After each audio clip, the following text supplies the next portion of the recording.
Απολαμβάνουμε φυσικό χυμό στην παραλία της Καρύδας. Μάγκο, χυμός μάγκο, κοστίζει γύρω στα 2 ευρώ πάνω στην παραλία, σε σχετικά τουριστικό μέρος. Και Βέβαια, πίνια. είναι πιο τουριστικό με τους ντόπιους, έτσι, έχονται περισσότεροι ντόπιοι θα έλεγα εδώ. Δεν είναι η νούμερο 1 πιο τουριστική παραλία της Κολομβίας και γι' αυτό μας αρέσει πάρα πολύ. Γιατί είμαστε σε ένα μέρος που αισθάνεσαι ότι είσαι σε ένα μικρό παράδεισο όπου κανείς δεν γνωρίζει. Σχετικά με την συγκεκριμένη παραλία και την είσοδο της, έπρεπε να σταματήσουμε στο κεντρικό να ρωτάμε από πού θα φτάσουμε. Εν τω μεταξύ, είχαμε επισκεφτεί την παραλία πριν 3 χρόνια και παρόλα αυτά δεν μπορούσαμε να βρούμε την είσοδο. Δες εδώ. Είναι μόνο για αυτούς που θα τα καταφέρουν, παιδιά, αυτή η παραλία. Αξίζει πάντως να την ψάξεις και να την δεις. Η βλάστηση είναι πάρα πολύ όμορφη. Είναι πυκνή. Κάπου εδώ είναι και το πάρκο Ταϊρώνα, εδώ κοντά. Ναι, από την άλλη κατεύθυνση, όχι από εκεί που δείχνεις, για να δώσουμε και μια εικόνα στα παιδιά, είναι από εκεί πίσω. Μέσα σε αυτή την πυκνή βλάστηση και φύση υπάρχει και το Εθνικό Πάρκο Ταϊρώνα που αυτές τις μέρες που έτυχε να βρισκόμαστε εδώ το έκλεισαν. Το κλείνουν 2 φορές τον χρόνο για 2 εβδομάδες Για να αναζωογονηθεί, έτσι να γεννηθούν περισσότερα ζώα, να αναπαραχθούν περισσότερο, να κυκλοφορήσουν με την άνεσή τους χωρίς να υπάρχουν άνθρωποι που μπαίνουν μέσα και περπατάνε tour κλπ. Το κάνουν 2 φορές τον χρόνο αυτό από 2 εβδομάδες για να, έτσι, να υπάρχει διαρκής αναζωογόνηση της φύσης και της βλάστησης εκεί. Και τον ζώο. Και το νερό. Το νερό είναι πολύ ωραίο, πολύ ζεστό. Ήρθαμε σήμερα μόνο για λίγες ώρες. Γιατί εγώ σε μία ώρα ξεκινάω μαθήματα. Μένουμε πολύ κοντά, μένουμε 5 λεπτά δρόμο από εδώ, ας πούμε περίπου. Και έτσι είπαμε να έρθουμε στην πιο κοντινή παραλία. Σήμερα παραλία Los Cocos, που σημαίνει οι Καρύδες. Γιατί είναι γεμάτη κοκοφίνικες η παραλία. Βέβαια τώρα δεν είδα πολλές καρύδες εγώ, τώρα που ήμασταν εδώ. Φάγανε. Άρα κοκοφίνικες έτσι, νάτες. Νάτι βασικά. Ναι, νάτες οι καρύδες. Τις είδαμε τις καρύδες. Εδώ μου αρέσει πολύ που υπάρχουν αυτά τα εστιατόρια ακριβώς πάνω στο κύμα. Μπορείς να φας, να κάνεις την βόλτα σου, τη φωτιά σου. Είναι τέλειο ρε παιδιά, πραγματικά λατρεύουμε την παραλία. Και αυτό που μας αρέσει πολύ είναι όταν είναι λίγο πιο original, λίγο πιο αυθεντικό το μέρος και δεν έχει κατακλειστεί με τουρίστες από όλο τον κόσμο και να αρχίσουν να χάνουν την ταυτότητά τους οι ντόπιοι. Εδώ μπορούμε να πούμε ότι ήταν ένα μέρος που μάλλον οι άνθρωποι ασχολούνταν κυρίως με την αλληλεία. Είναι κάτι σαν ψαροχώροι και σιγά σιγά με τα χρόνια, επειδή αυξήθηκε ο τουρισμός, μετατράπηκαν κάποια από αυτά τα μέρη σε εστιατόρια, σιγά σιγά σε δωμάτια. Αυτό πίσω μας για παράδειγμα είναι δωμάτια που αυτή τη στιγμή δεν τα νοικιάζουν, δεν είναι σε λειτουργία. Μας είπε η κυρία από το εστιατόριο ότι ανοίγουν το δικό τους ακριβώς από δίπλα από το εστιατόριο. Θα έχουν 4 δωμάτια κάτω, 4 δωμάτια πάνω, δικό τους μικρό hostel. Οπότε βλέπουμε ότι σιγά σιγά παίρνει αυτή την κατεύθυνση αυτή η περιοχή, η ευρύτερη περιοχή. Αλλά ακόμη έχει διατηρήσει ένα έτσι λίγο κρυμμένο χαρακτήρα, να το πω. Πολλά από αυτά τα hostel και τα ξενοδοχεία ούτε καν τα βλέπεις, ούτε καν ξέρεις τι γίνεται εδώ πέρα. Οπότε πολύ ωραίο αυτό που κατά μία είναι υπάρχει και μια αρμονία και ισορροπία όσον αφορά τα μεγέθη και τη φύση εδώ γύρω. Αυτό εδώ είναι το σπίτι μας. Ένα πανέμορφο σπιτάκι πάνω στο λόφο. Εξωτερικά φαίνεται έτσι. Και αν μπούμε, θα δούμε την τραπεζαρία, τον Κωνσταντίνο που φτιάχνει καφέ. Έτοιμος να μπει στο μάθημά του που θα αρχίσει σε 1-2 λεπτάκια. Αυτή η κατσαρόλα εντωμεταξύ καίει και έτσι πρέπει να την πιάνουμε. Καϊκές. Και έτσι πρέπει να την πιάνουμε με αυτή την πετσέτα. Αυτό εδώ το τραπέζι είναι γεμάτο με φρούτα. Έτσι μας το άφησε η σπίτι νοικοκυρά. Αυτά εδώ λέγονται καραμπόλας. Αυτά εδώ είναι μάγκο και αυτό παπάγια. Και αυτά εδώ πέρα είναι, πώς λέγονται μωρέ, λιμόν, lime δηλαδή. Έχουμε βάλει τα πράγματά μας πάνω και έχει γίνει λίγο χάλια η τραπεζαρία. Και αυτά τα κρόσια, οι κουρτίνες, είναι πάρα πολύ όμορφο το μέρος. Αυτό εδώ είναι το κρεβάτι μας. Εμένα μου φάνηκε αρκετά άνετο, ενώ του Κωνσταντίνου δεν του άρεσε πολύ. Πόνεσαι μέση σου. Ναι, είναι λίγο λεπτό το στρώμα, λίγο περίεργο. Ωραία. Και αυτό εδώ είναι το υπόλοιπο μέρος. Έχουμε άλλον ένα καναπέ και κρεβάτι, που βέβαια έχουμε απλώσει τα πράγματά μας πάνω λιγάκι, αλλά δεν πειράζει. Και αυτή είναι η πίσω αυλή.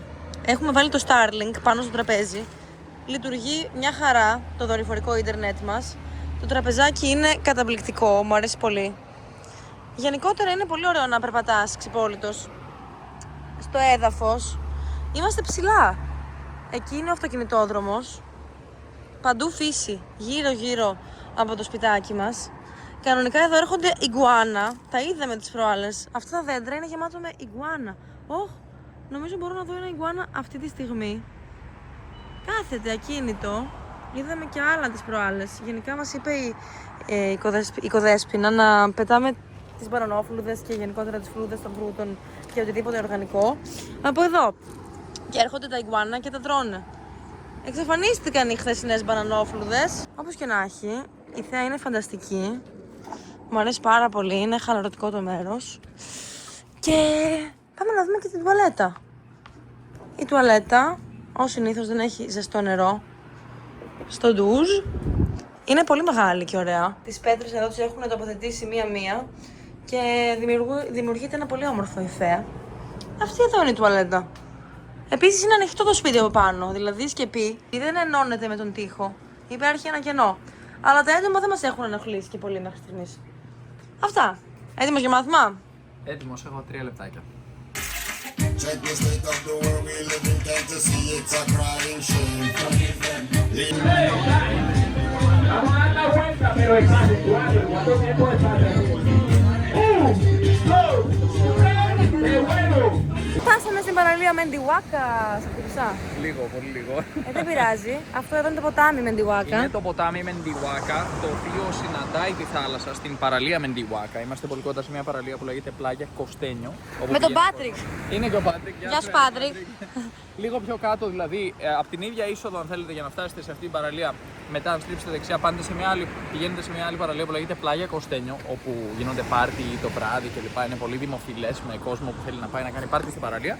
Αλλά εδώ αυτό το μέρος είναι περισσότερο για ανθρώπους που θέλουν να μάθουν να κάνουν σερφ και για όσους θέλουν να χαλαρώσουν στο ποτάμι, στη θάλασσα, να κάνουν ένα αλλαγή μεταξύ των δύο. Το τοπίο είναι μαγευτικό, παιδιά. Είναι πανέμορφο. Δείτε εδώ πέρα μια τροπική βλάστηση, πολύ πυκνή. Κάθε μέρα με την παλήρια που ανεβοκατεβαίνει Αλλάζει λίγο. μπορείτε να περάσετε πιο εύκολα στο σημείο που είμαστε τώρα ή όχι και τόσο. Εκεί βλέπουμε μπροστά ότι υπάρχει κόσμος, αρκετός κόσμος μαζεμένος στο σημείο που χωρίζεται η παραλία από το ποτάμι. Και τσουβάλια. Ναι, όντως κάποια τσουβάλια, γιατί επειδή έτσι όπως αλλάζει η παλήρια κάθε μέρα, όλη μέρα τέλος πάντων ανεβοκατεβαίνει, θέλουν να έχουν κάποια σημεία που τους καλύπτουν όταν ανέβει πολύ το νερό και φτάσει πολύ κοντά στα καταστήματά τους. Εδώ λοιπόν βλέπουμε αυτή την, πώς να το πω, λιμνούλα, ποτάμι είναι, αλλά σε αυτό το σημείο μοιάζει λίγο. Η εκβολή Η του εκβολή του ποταμού ποταμού, ναι. που ενώνεται εκεί. Στο βάθος βουνά.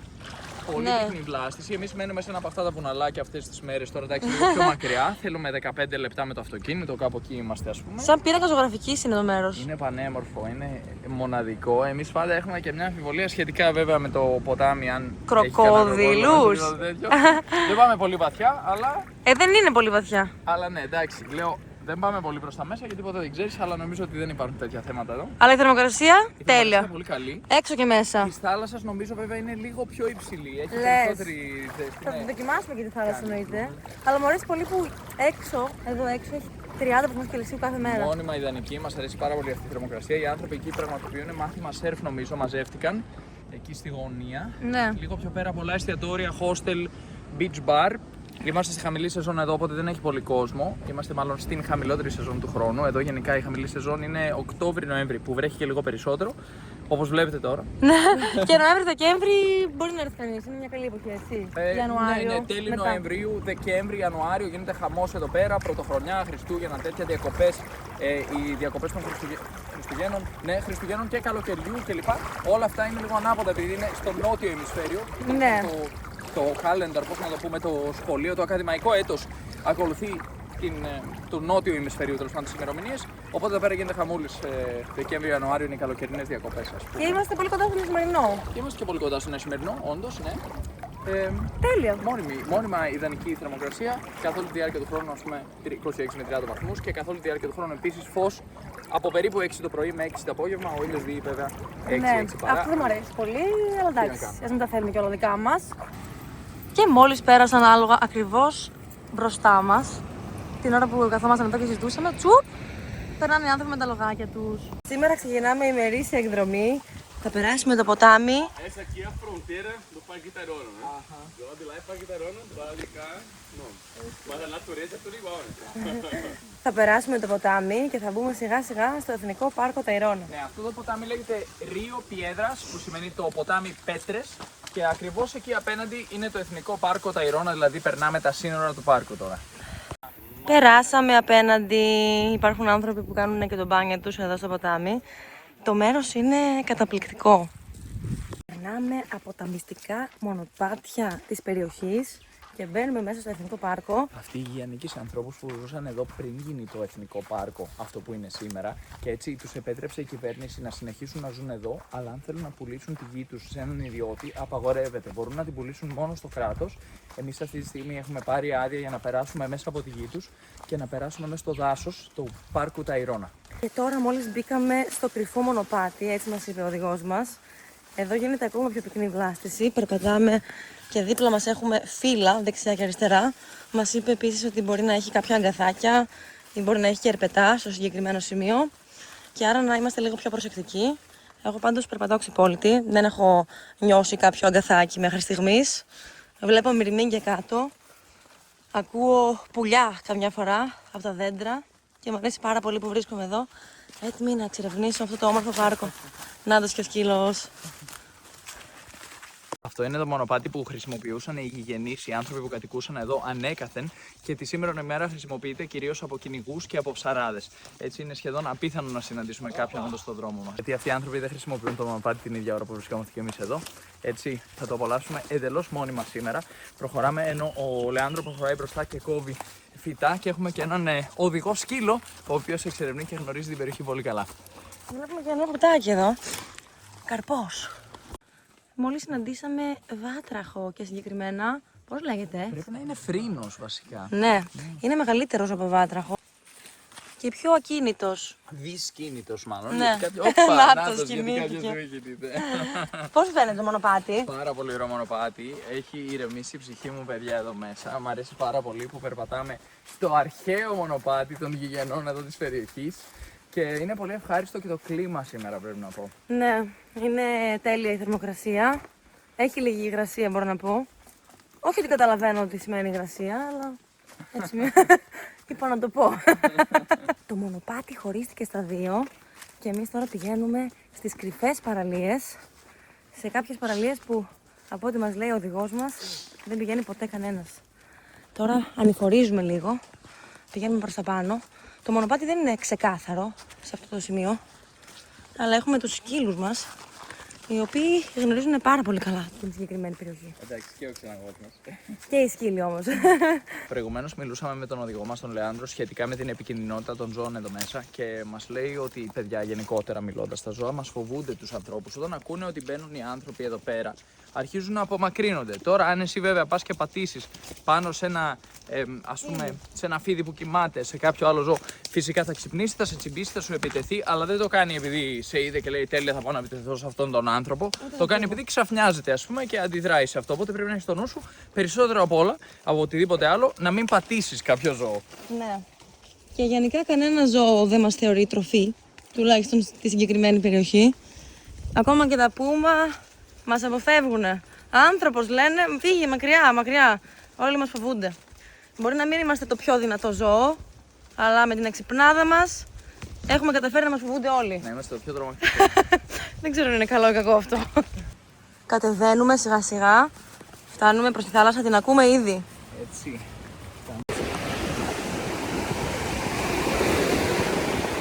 Ήρθαμε στην παραλία και περνάμε σε μια δεύτερη παραλία σιγά σιγά.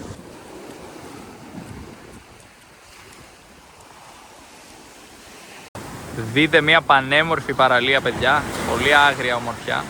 Εδώ δεξιά υπάρχει και μια πολύ μικρή σπηλιά, η οποία φαίνεται να είναι πάρα πολύ μικρή και πρέπει μάλλον να περάσεις μπουσουλώντας αν τολμάς, αλλά πιθανώς εμείς να περάσουμε από δίπλα. Θα μας πει σε λίγο ο ξεναγός μας, γιατί θα πάμε να μπούμε σε μια σπηλιά. Έτσι εκτιμώ ότι δεν θα είναι αυτή, αλλά θα το μάθουμε σε λίγο. Και τώρα θα μπούμε σε μια σπηλιά. Φαίνεται μικρούλα, ένα άνοιγμα και μέσα μπαίνουμε στη σπηλιά. Τέλειο μέρος. Μπαίνουν τα κύματα. Όχι. Μπαίνει η θάλασσα. Καταπληκτικό είναι.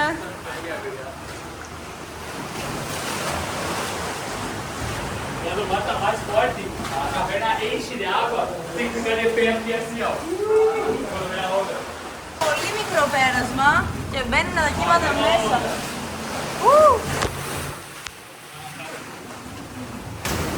Περνάμε στην άλλη σπηλιά, περιμένουμε τα κύματα να είναι λίγο μικρότερο και να περάσουμε απέναντι. Τελευταίος έμεινε ο Πάτρικ. Η μεγαλύτερη σπηλιά είναι κανονικά αυτή, αλλά σήμερα έχει πολύ άμμο και είναι έτσι κάπως μικρή και γι' αυτό δυσκολευόμαστε να πούμε. Wow. Πολύ ωραία και ήρεμα είναι εδώ μέσα πάντως. Morcego aí, ó. Αχα, Έχει και νυχτερίδες. Έχει νυχτερίδες, παιδιά, εδώ μέσα. Να. Φτάσαμε σε ακόμα μια μαγική παραλία. Κοπανηθήκαμε λίγο για να φτάσουμε. Χτυπηθήκαμε στους βράχους. Τα κύματα δεν αστιεύονται εδώ. Είναι άγρια. Αλλά εντάξει, φτάσαμε. Μπήκαμε και στις σπηλιές που ήταν ωραία εμπειρία με τις νυχτερίδες. Και βλέπουμε αυτή την παραλία που είναι πολύ απομονωμένη. Είναι άγνωστη στον περισσότερο κόσμο. Οι φίλοι μας είναι ήδη μέσα και πάμε. Ο συναγός μας έχει κατασκηνώσει εδώ στο παρελθόν, να πούμε.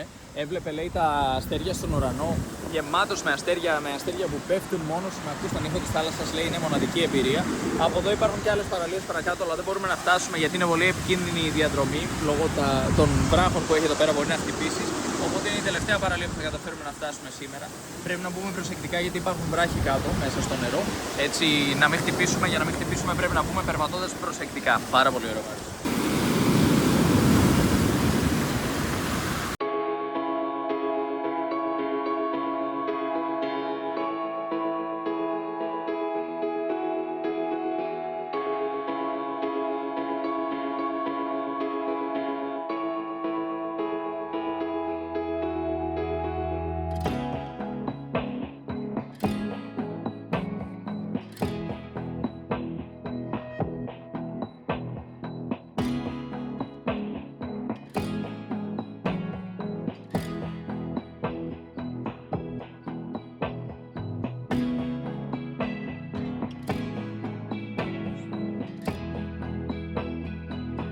Τα κύματα έρχονται αρκετά ορμητικά και πρέπει να βρούμε τη σωστή στιγμή για να περάσουμε.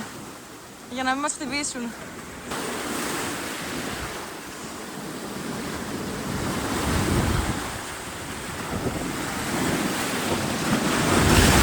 Αχα. Μια χαρά τα καταφέραμε και μπαίνουμε πάλι μέσα στη σπηλιά. Πολύ ωραίο κλίμα. Επιστρέψαμε και χάρηκαν πολύ τα σκυλιά. Ναι, δεν μπορούσαν να περάσουν από εκεί που περάσαμε την πριν, οπότε μας περιμένουν εδώ για μισή ωρίτσα. Παίρνουμε τον δρόμο της επιστροφής σιγά σιγά. Μπαίνουμε πάλι σε αυτό το μονοπάτι. Το πολύ όμορφο και πυκνό μονοπάτι. Το οποίο με χαλαρώνει πάρα πολύ. Μου αρέσει να νιώθω τα φύλλα να με ακουμπάνε και το έδαφος κάτω από τα πόδια μου.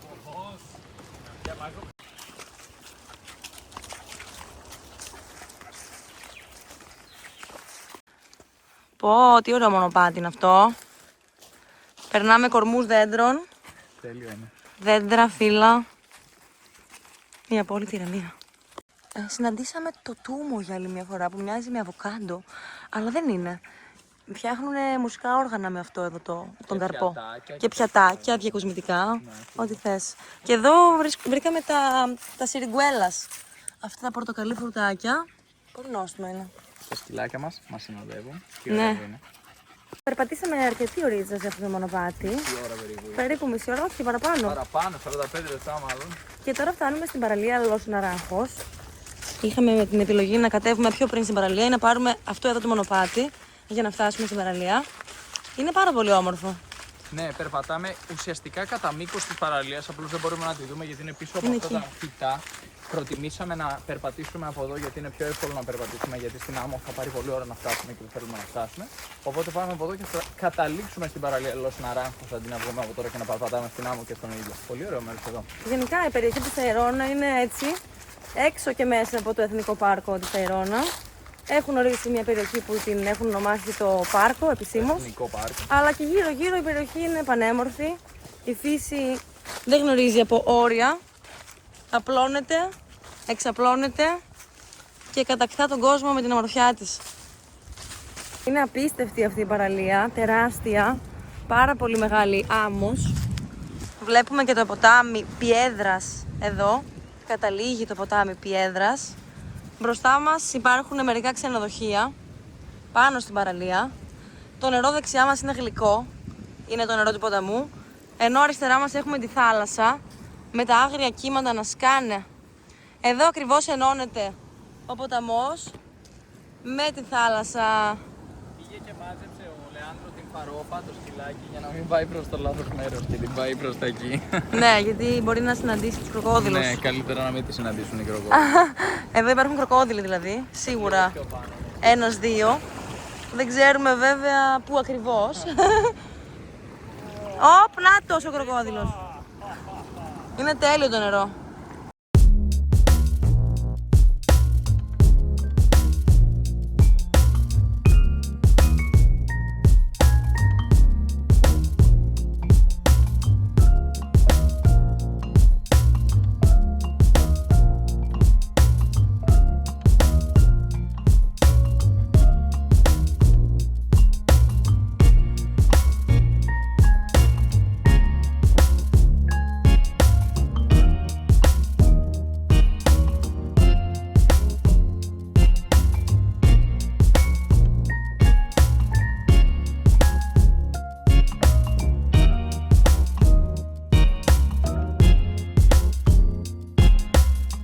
Ο κροκόδιλος μας λέει εδώ, Λεάνδρο, ότι βρίσκεται εκεί πίσω από αυτές τις πρέτρες, πίσω από αυτή τη βλάστηση. Κάπου εκεί γύρω μόνιμα υπάρχουν κροκόδιλοι, λέει.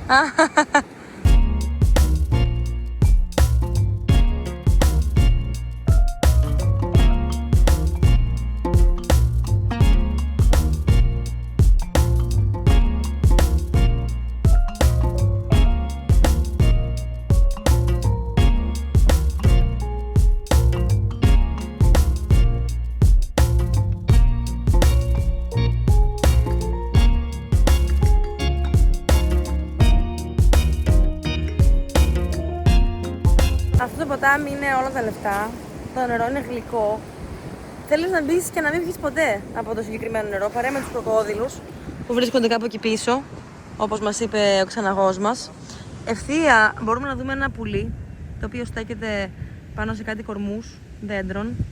Έρχεται και ένα συννεφάκι σιγά σιγά. Μέχρι στιγμής είχε πάρα πολύ ήλιο, αλλά έρχεται τα συννεφά. Αλλάζει διαρκώς ο καιρός. Είναι πολύ ωραίο αυτό. Μας αρέσουν αυτές οι εναλλαγές. Η μία σκάσα έχει full ήλιο, μετά ξαφνικά έχει συννεφιά, πυκνή συννεφιά. Μπορεί να βρέξει μετά, μπορεί να έχει κεραυνούς. Θα δούμε. Θα δούμε. Έχει έναν ωραίο βράχο εκεί, πιο πέρα. Πώς να το πούμε. Με κρανίο. Με έναν άνθρωπο ο οποίος φοράει ίσως ένα κράνος, κάτι τέτοιο.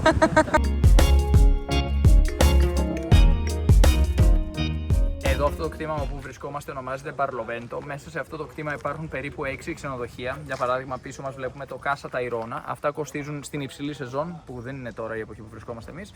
Κοστίζουν περίπου 300-330 ευρώ τη νύχτα για να τα νοικιάσετε. Ενώ αν θέλετε να έρθετε εδώ στη χαμηλή σεζόν, που είμαστε εμείς εδώ τώρα αυτή τη στιγμή, ο Λεάνδρο μας λέει ότι συνήθως είναι 20 με 30% κάτω.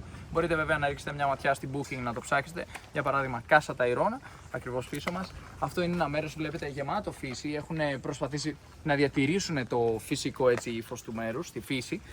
Φυσικά ένα μέρος καταστράφηκε για να μπορέσουν να τα χτίσουν, αλλά παράλληλα αισθάνεσαι ότι είσαι μέσα στη φύση και όντως υπάρχει από ό,τι φαίνεται σεβασμός σε κάποιο βαθμό στη φύση. Μάλιστα υπάρχουν και κροκόδιλοι κάτω στο ποτάμι, οι οποίοι δεν είναι πολύ επικίνδυνοι από ό,τι μας είπαν.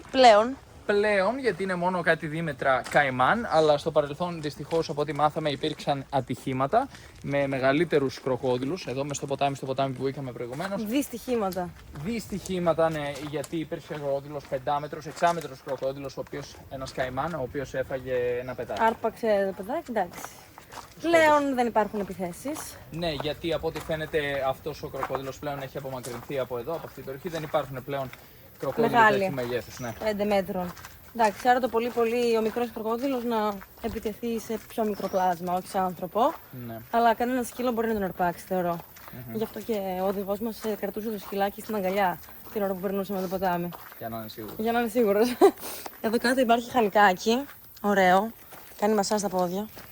Και εδώ βλέπουμε άλλη μια είσοδο ξενοδοχείου. Όχι, είναι το πάρκινγκ. Είναι είσοδος του πάρκινγκ, λέει πάρκινγκ Κάσα Μπαρλοβέντο. Κάσα Μπαρλοβέντο, δηλαδή το όνομα της περιοχής εδώ πέρα, Κάσα Μπαρλοβέντο. Πολύ ωραίο μέρος, μου άρεσε πολύ το tour της ημέρας, κάπου εδώ τελειώνει. Το πρωινό tour της ημέρας, γιατί σιγά σιγά πηγαίνουμε για άλλο tour. Το μεσημεριανό και το απογευματινό tour. Ναι, θα είναι μια γεμάτη μέρα γιατί αποχαιρετάμε τον Πάτρικ σήμερα. Αύριο πετάει για Μπογοτά, αύριο το πρωί είναι η τελευταία του μέρα εδώ στην Κολομβία. Οπότε θα φροντίσουμε να του μείνει αξέχαστη. Εδώ ακόμα περπατάμε μέσα στο χώρο του ξενοδοχείου.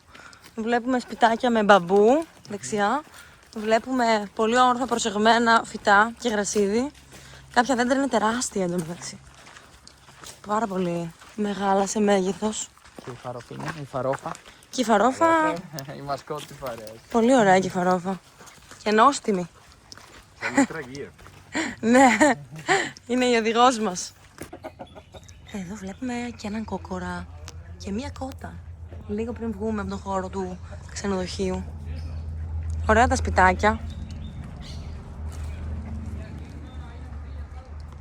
Μόλις είδαμε την πινακίδα που λέει ότι δεν είναι καλό να κάνουμε μπάνιο μέσα στο ποτάμι. Ναι, είναι η πρώτη πινακίδα που συναντά κανείς μπαίνοντας στο χώρο του ξενοδοχείου για να ξέρουν από πριν ήδη οι άνθρωποι ότι υπάρχουν καημάν στο ποτάμι και ποτέ δεν ξέρεις τι θα συμβεί. Να έχει το νου. Αλλά εμείς μπήκαμε από την άλλη μεριά, δεν υπήρχε πινακίδα. Δεν υπήρχε πινακίδα από εκεί που μπήκαμε, όντως, οπότε.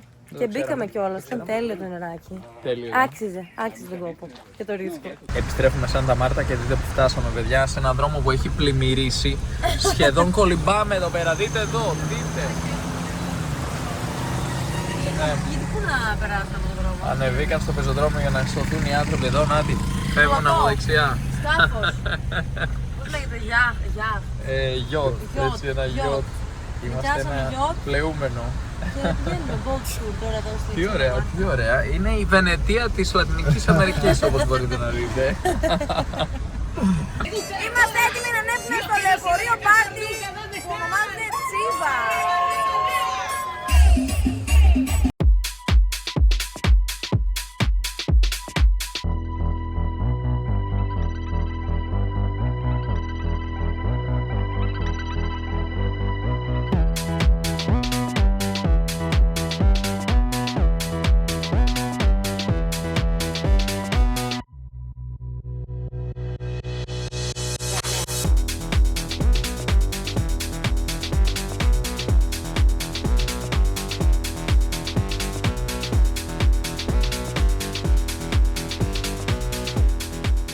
Και τώρα ήρθαμε στην παραλία, Ροδαδέρο το βράδυ και έχει πάρα πολύ κόσμο. Οι άνθρωποι χορεύουν, περνάνε καλά. Είναι κάποιοι μέσα στη θάλασσα που πήγανε, δεν τους βλέπω αυτή τη στιγμή.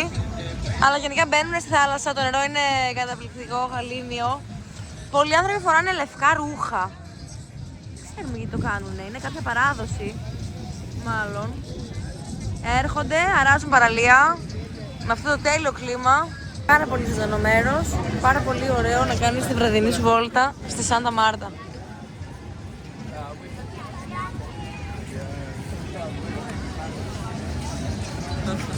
Έφτασε η μέρα του check-out και φεύγουμε από το σπίτι. Έχουμε ήδη φύγει δηλαδή. Έχουμε βάλει τα πράγματά μας στο σπιτάκι του Πάτρικ για λίγο. Και αφήσαμε την καμπάνια μας, την καλύβα μας. Αφήνουμε την καλύβα μας πίσω μας. Πολύ όμορφες αναμνήσεις αυτή την τελευταία εβδομάδα. Είμαστε σε πολύ φυσικό μέρος Ναι, και το αγαπήσαμε. Πραγματικά είναι. Δείτε το, είναι πανέμορφο, είναι μούρλια αυτό το μέρος. Ναι. Είμαστε μέσα στη φύση, ήμασταν μέσα στη φύση κάθε μέρα και κάθε λεπτό που βρισκόμασταν εδώ. Και είμαστε. Και αυτό το ανεβοκατέβασμα και αυτό από μόνο του είναι πραγματικά. Ωραίο, σε ναι. ετοιμάζει λίγο για κάτι φυσικό. Ναι, όταν ανεβαίνεις σε αυτό το χωματοδρομάκι, το οποίο δεν είναι και τόσο εύκολο να το ανεβείς και να το κατέβεις, αισθάνεσαι στο τέλος ότι αξίζει παραπάνω το συγκεκριμένο μέρος. Έχει μερικές καμπάνιες, τις νοικιάζουν εδώ οι άνθρωποι. Καμπάνια τις λένε εδώ, καλύβα είναι ας πούμε, δεν ξέρω πώς το λέγαμε επισήμως στα ελληνικά. Καμπάνια, ίσως, ίδια λέξη. Αλλά ναι, οι άνθρωποι έχουν τρεις. Μία είναι αυτή που θα δούμε τώρα μπροστά μας, Ναι. στο αριστερό μας χέρι. Αυτή εδώ. Όχι, λίγο πιο πάνω. Αυτό δεν είναι καβάλια. Αυτή λες, ναι. Ακριβώς. Αυτό δεν ξέρω ποιανού είναι. Αλλά την νοικιάζουν από ό,τι κατάλαβα με το μήνα, κάπως έτσι. Δηλαδή, πολλοί άνθρωποι εδώ ντόπιοι έρχονται και τις νοικιάζουν με το μήνα. Όχι απαραίτητα μόνο ντόπιοι, αλλά άνθρωποι που θέλουν να έρθουν και να μείνουν για παραπάνω καιρό. Και μετά είναι αυτοί που μείναμε εμείς και αυτοί που έμεινε ο Πάτρικ. Έχουν τρεις συνολικά. Ρωτήσαμε προηγουμένως πόσο κοστίζει να χτίσεις μια τέτοια καλύβα και μας είπαν ότι κοστίζει περίπου, θα το μετατρέψω σε ευρώ, περίπου 27.000 ευρώ. Κοστίζει μια μεγάλη, σαν εκείνη απέναντι που μείναμε εμείς. Εκεί είναι εκεί, Ναι, αυτή είναι δηλαδή η πιο μεγάλη από τις τρεις.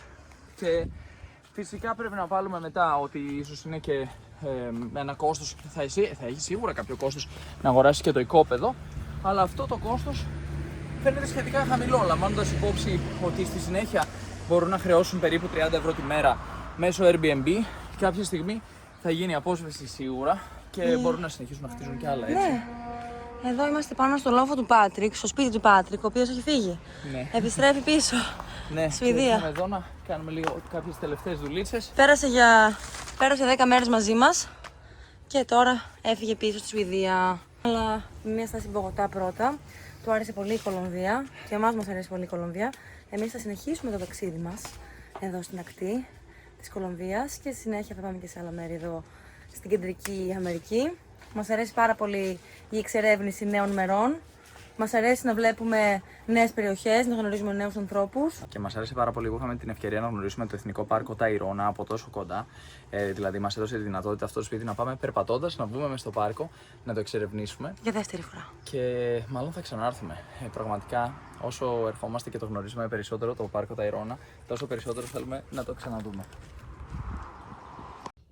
Και εδώ μόλις πετύχαμε ένα κολυμπρί να τρώει. Πολύ ωραίο είναι. Πηγαίνει στα άνθη και τα τσιμπάει. Πολύ ωραίο πουλάκι. Τεράστιο ράμφος και γρήγορα φτερά. Αυτή εδώ είναι η γειτονιά μας. Ένας τεράστιος δρόμος με άσφαλτο και δεξιά και αριστερά βλάστηση, πυκνή βλάστηση. Περνάνε συνέχεια φορτηγά, μηχανάκια, ανταλίκες. Αυτό εδώ είναι το σούπερ μάρκετ της γειτονιάς μας. Που δεν ήρθαμε σχεδόν καμία φορά. Γιατί δεν χρειάζεται να τρώμε έξω. Όποιος θέλει μπορεί να τρώει συνέχεια έξω εδώ στην Κολομβία. Να μην μαγειρεύει. Καμιά φορά βγαίνει και πιο οικονομικό. Εντάξει, θέλουμε να δοκιμάζουμε και τα φαγητά της κάθε χώρας που επισκεφτόμαστε. Αλλά βολεύει κιόλας. Και εδώ γίνονται χαμός από φασαρία. Από τα οχήματα που περνάνε συνεχώς. Αλλά κατά τα άλλα είναι ένας παραδεισούλης. Είναι όλο πράσινο, πράσινο. Εμείς είμαστε ψηλά πάνω στο λόφο. Και τι? Νομίζω ότι είναι κάποια γκουάνα εδώ που ανεβοκατεβαίνει πάνω σε αυτό το φυτό. Ναι. Πάνω σε αυτό το φυτό. Είδα μερικά φύλλα να πέφτουνε. Ναι, γενικά είναι εδώ πάνω στα φυτά. Είναι πολύ συνηθισμένο. Υπάρχουν αρκετά γκουάνα εδώ πέρα. Μπορείς να τους πετάξεις φλούδες από φρούτα κλπ. Και θα έρθουν μετά να κατέβουν να τις φάνε. Εκεί στο σπίτι επίσης. Ναι, εμείς πηγαίνουμε τώρα να φάμε μεσημεριανό πριν φύγουμε από την περιοχή. Θα αλλάξουμε περιοχή σήμερα. Θα πάμε σε ένα μέρος που λέγεται Μπουριτάκα. Εδώ δίπλα μας βρίσκεται το Εθνικό Πάρκο Ταϊρώνα. Πίσω από αυτές τις ιδιοκτησίες, δηλαδή πίσω από αυτά τα κτήματα που είναι ανθρώπων που τα έχουν αγοράσει, ξεκινάει το Εθνικό Πάρκο Ταϊρώνα. Ακριβώς πίσω από όλα αυτά που βλέπουμε μπροστά μας τα οικόπεδα υπάρχει ένα ποτάμι που λέγεται Ρίο Πιέδρας, δηλαδή το ποτάμι των πετρών. Και πίσω από αυτό το ποτάμι ξεκινάει το Εθνικό Πάρκο Ταϊρώνα, όπου μέσα κάποιοι άνθρωποι έχουν και τα σπίτια τους. Τα είχαν από πριν τη μετατροπή αυτής της περιοχής, πριν την επισημοποίηση, αν θέλετε, και τη δημιουργία του Εθνικού Πάρκου Ταϊρώνα. Έτσι, πολλοί από αυτούς τους ανθρώπους εδώ ζουν ακριβώς δίπλα στο πάρκο ή κάποιοι ακόμη και μέσα στο πάρκο. Φυσικά δεν είναι τόσο πολλά αυτά τα σπίτια. Οι περισσότεροι άνθρωποι όμως δεν έχουν πρόσβαση στο Πάρκο Ταϊρώνα. Πρέπει να έρθουν να πληρώσουν μια είσοδο στην είσοδο που βρίσκεται λίγο πιο κάτω από εδώ, ας πούμε 10-15 λεπτά περπάτημα, για να μπουν μέσα και να πραγματοποιήσουν κάποιο tour στο Εθνικό Πάρκο Ταϊρώνα. Πολύ όμορφο πάρκο. Και αυτή είναι μια στάση. Μπορείς να περιμένεις το λεωφορείο εδώ. Αλλά στην πραγματικότητα δεν υπάρχει συγκεκριμένη στάση όπου οφείλεις να περιμένεις. Μπορείς να σταματήσεις οποιοδήποτε από τα λεωφορεία που περνάνε από εδώ και να πεις συγγνώμη, πηγαίνω εκεί. Ανεβαίνεις, πληρώνεις με μετρητά και σε πηγαίνουν μέχρι το μέρος που θέλεις να πας και σε αφήνουν εκεί. Δηλαδή οπουδήποτε στον δρόμο. Είναι αρκετά ελαστική η οδηγία, αλλά εντάξει, έχουν και κάποια σημεία λίγο σχετικά συγκεκριμένα, ας πούμε, που σε αφήνουν. Είναι πολύ βολικό αυτό το σύστημα, ότι μπορείς ανά 15 λεπτά περίπου να πάρεις ένα λεωφορείο αν θέλεις, περνάνε συνέχεια και ανεβαίνεις πάνω και φεύγεις. Εμείς σήμερα θα πάμε λοιπόν στην Μπουριτάκα. Που δεν έχουμε πάει. Που δεν έχουμε ξαναπάει στο παρελθόν, οπότε θα είναι πολύ ενδιαφέρουσα εμπειρία. Μας αρέσει πολύ όταν πηγαίνουμε σε καινούργια μέρη. Ο καιρός πλέον έχει φτιάξει πάρα πολύ, γιατί προηγουμένως είχε περάσει ένας τυφώνας από εδώ κοντά. Μελίσσα. Ο τυφώνας Μελίσσα, ο οποίος από ό,τι φαίνεται κινήθηκε, ευτυχώς πέρασε ξιστά αν θέλετε από Κολομβία και κινήθηκε στην Καραϊβική, σε κάποια νησιά όπου δυστυχώς προκλήθηκαν πολλές ζημιές και κάποιοι άνθρωποι έχασαν και τη ζωή τους. Εδώ πέρα είχαμε τον απόϊχο, αν θέλετε, κατά μία έννοια του τυφώνα Μελίσσα, με καταιγίδες, κεραυνούς. Ένας άνθρωπος έχασε και αυτός τη ζωή του εδώ δυστυχώς από κεραυνό, ενώ ήταν μέσα στο ποτάμι στη Σάντα Μάρτα. Και τώρα, ναι, και είναι τα σκουπίδια τους καμιά φορά. Και καμιά φορά έχουμε την εντύπωση ότι κάποιοι άνθρωποι καίνε και τα σκουπίδια τους, έτσι. Εδώ πίσω υπάρχει το ποτάμι, αυτό το ποτάμι που ανέφερα προηγουμένως, το Ρίο Πιέδρας, και στο βάθος βλέπετε ουσιαστικά το Εθνικό Πάρκο Ταϊρώνα, γιατί αυτό το ποτάμι είναι ένα φυσικό σύνορο του Εθνικού Πάρκου. Και συνεχίζουμε λοιπόν το περπάτημα μας και όταν φτάσαμε. Υπάρχει μια πλατιούλα μπροστά με κάποια εστιατόρια. Θα πάμε σε ένα ταπεινό εστιατόριο, έτσι ντόπιο, να φάμε το τελευταίο βραδινό της περιοχής μέχρι να... Όχι βραδινό. Συγγνώμη, το τελευταίο γεύμα και μεσημεριανό της περιοχής μέχρι να πάμε στο επόμενο σπίτι. Μπήκαμε μέσα στο λεωφορείο και πηγαίνουμε στον επόμενο προορισμό μας. Πού? Κουριτάκα, είναι περίπου 20 λεπτά από το που βρισκόμαστε. Είναι ένας άλλος οικισμός κοντά σε ποτάμι. Αυτή τη στιγμή βρισκόμαστε σε αυτό το υπέροχο λεωφορείο, λίγο σκοτεινό. Αλλά μου αρέσει που είναι έτσι όμορφα διακοσμημένο με τουριστικούς προορισμούς που μπορεί κανείς να επισκεφτεί εδώ κοντά στη Σάντα Μάρτα. Α, αυτές τις αφήσεις, Ακριβώς, ναι, είναι γεμάτο αφήσεις με μέρη που έχουμε επισκεφτεί ως επιτοπλίστων. Και τώρα πάμε να επισκεφτούμε ένα νέο μέρος όπου δεν έχουμε ξαναπάει ποτέ, Κουριτάκα.